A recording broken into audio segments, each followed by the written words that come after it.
A Gundolf Koechler siempre le habían interesado las armas y los explosivos, incluso dentro del grupo Obersportgruppe Hoffmann. Tras el atentado, la policía registró inmediatamente la casa de sus padres en Donaueschingen y encontró lo que describieron como un laboratorio de bombas. Pero solo encontraron productos químicos para fabricar explosivos caseros. Y la investigación había concluido que en el atentado se habían usado explosivos militares. Uno se pregunta, ¿cómo consiguió este tipo de explosivos? En los días posteriores a la masacre, la policía interrogó a algunos de sus camaradas. Y esta gente, durante el interrogatorio, declaró: conseguimos nuestras armas y explosivos a través de otro extremista de derechas. Su nombre es Heinz Lemke. Y lo curioso es que nunca lo investigaron.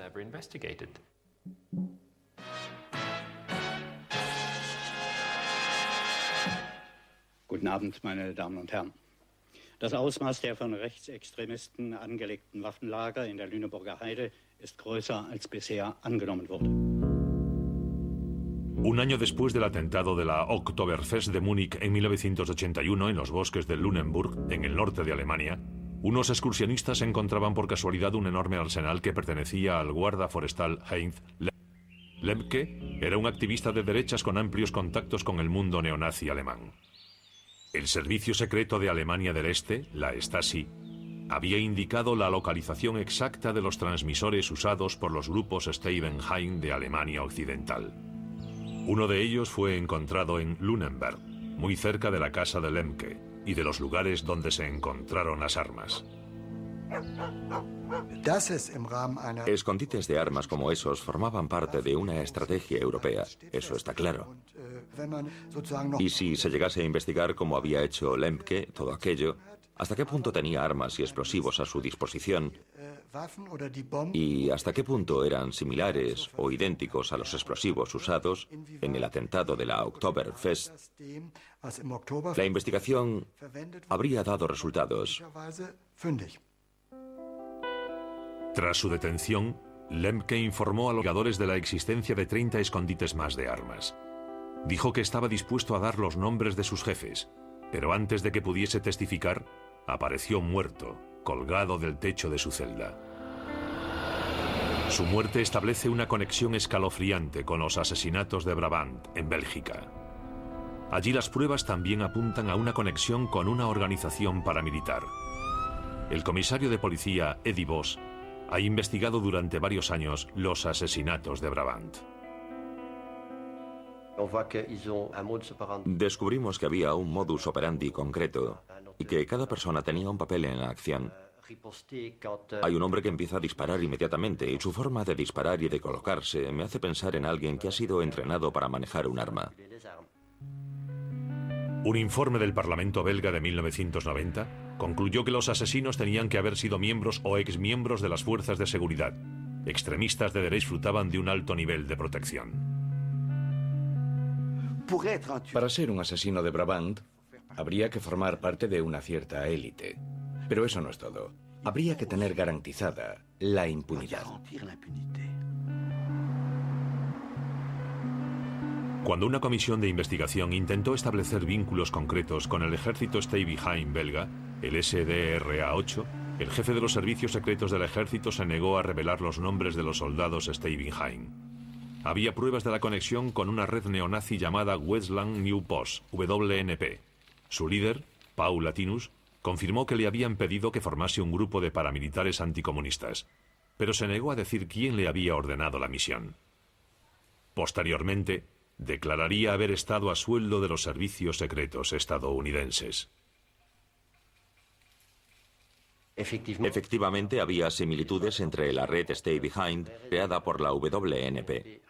Había varios soldados y exsoldados en la WNP que creían que trabajaban para el Estado o que se consideraban agentes del Estado.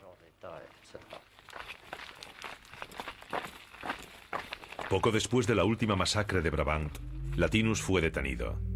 Pero antes de que pudiese hablar, como Lemke en Alemania, también él sería encontrado muerto en su celda con un cable de teléfono alrededor del cuello. Pero ¿por qué querrían ejércitos secretos de derechas aterrorizar a países tranquilos como Bélgica, Alemania e Italia en el corazón de Europa occidental? La respuesta está en un cambio en el concepto de Guerra Fría. El final de la crisis de los misiles cubanos de 1962 había traído cierta estabilidad.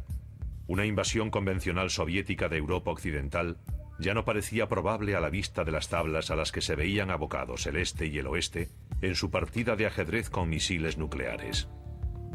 Ahora los Estados Unidos estaban decididos a establecer o a ampliar sus bases en Europa, e Italia era un lugar clave. Pero la política italiana era inestable. La izquierda seguía ganando terreno y tenía capacidad para desbaratar los planes de Washington. Richard Gardner trabajó en Italia representando a varias administraciones estadounidenses durante más de 20 años. Italia era un elemento clave en el flanco sur de la OTAN. Y el Partido Comunista de Italia se oponía a todas las medidas prácticas para reforzar a la OTAN. De modo que había pruebas claras de que Italia no podría ser un buen aliado de la OTAN si los comunistas tomaban el control. Ante la evolución de la situación, se revisó la función de los ejércitos Stay Behind. La CIA empezaba a darse cuenta de que estas operaciones de Stay Behind no tenían ningún valor, excepto porque servían de vínculo para mantener unidos a los anticomunistas y para que estos siguiesen motivados. Era casi como un club, una organización fraternal. En 1965, en un lujoso hotel de Roma, se reunían lo más granado de la derecha italiana y los servicios secretos. Esta reunión, conocida como Instituto Polio, cambiaría radicalmente la sociedad italiana. No solo estaban presentes radicales de extrema derecha, sino también analistas políticos, estudiosos de la guerra revolucionaria y oficiales del Estado Mayor. De modo que había un amplio espectro de pensamiento que creía que había que tomar una acción preventiva contra el comunismo con todos los medios disponibles. El Instituto Polio, el Estado Mayor del Ejército y el Servicio de Información Militar dijeron muy claramente lo que querían. Hablaron de una cuarta dimensión de la guerra.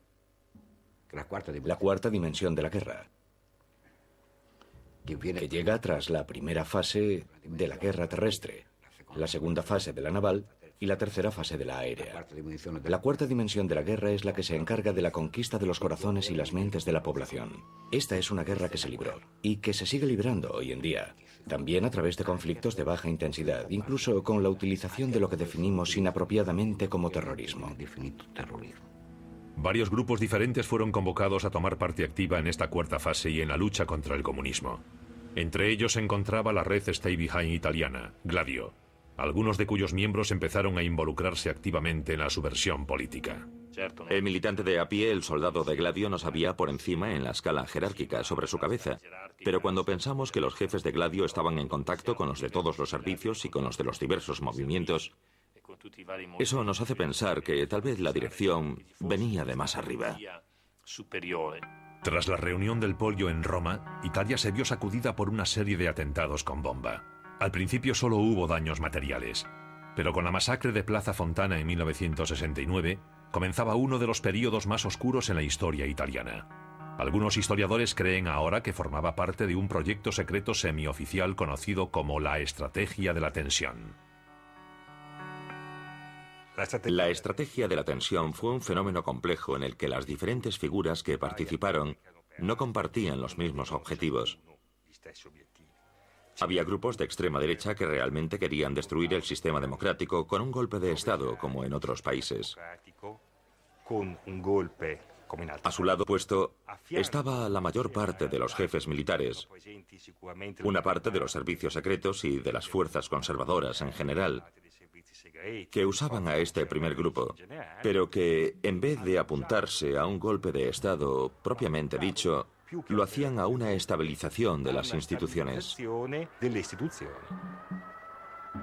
Desestabilizar el orden público para estabilizar el orden político y para justificar una intervención represora que sería recibida con alivio por la población. La gente quiere vivir en paz, quiere andar tranquila por la calle.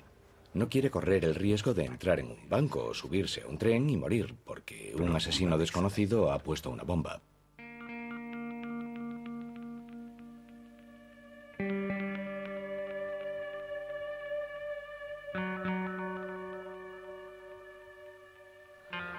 En Bélgica, el comisario de policía Eddy ha llegado a una conclusión similar sobre el papel central del miedo generado por los atentados. Aquí en Bélgica teníamos soldados en casi todos los aparcamientos de las grandes superficies. Hacíamos la compra con francotiradores en el tejado. La gente tenía miedo de hacer la compra, auténtico terror. Y eso, naturalmente, se inscribe dentro de esta estrategia, que es un elemento importante del terrorismo. Bélgica tenía miedo. Una vez que el miedo atenaza a la población, puedes convencerla de que haga cualquier cosa. Los asesinatos en la Bélgica de 1980 tuvieron lugar en una época de inestabilidad política. Decenas de miles de manifestantes se habían lanzado a la calle para protestar contra los planes de los Estados Unidos de instalar nuevos cohetes nucleares en suelo belga. Fue un periodo bastante turbulento en Bélgica debido a la instalación de aquellos. Hubo centenares de miles de personas que salieron a la calle y aquello no gustó a todo el mundo. La gente se dio cuenta de que Bélgica era un poco el cajón desastre de la OTAN. Y teníamos que demostrarle al gran hermano americano que éramos gente seria.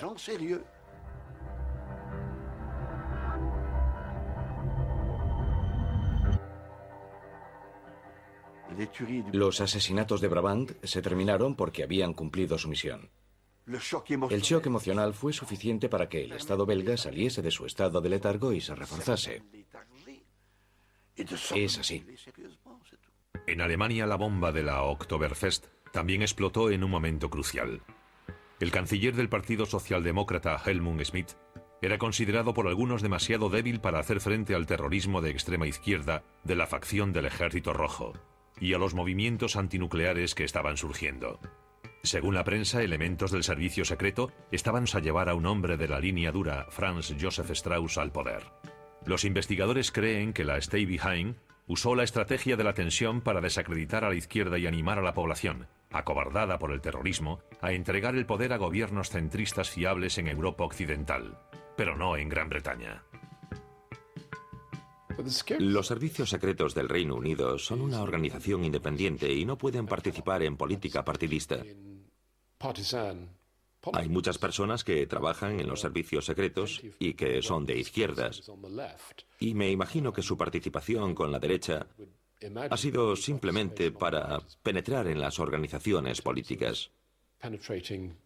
Los servicios de seguridad no tienen órdenes y que yo sepa nunca han saboteado organizaciones políticas. La interferencia de los servicios secretos extranjeros en la política europea tal vez sea difícil de demostrar, pero hay pruebas de su existencia en la investigación de Plaza Fontana. El descubrimiento tal vez más interesante que hicimos durante la investigación fue la relación entre las células de Ordine Nuovo, que operaban sobre todo en el Véneto, y las bases estadounidenses situadas en esa región.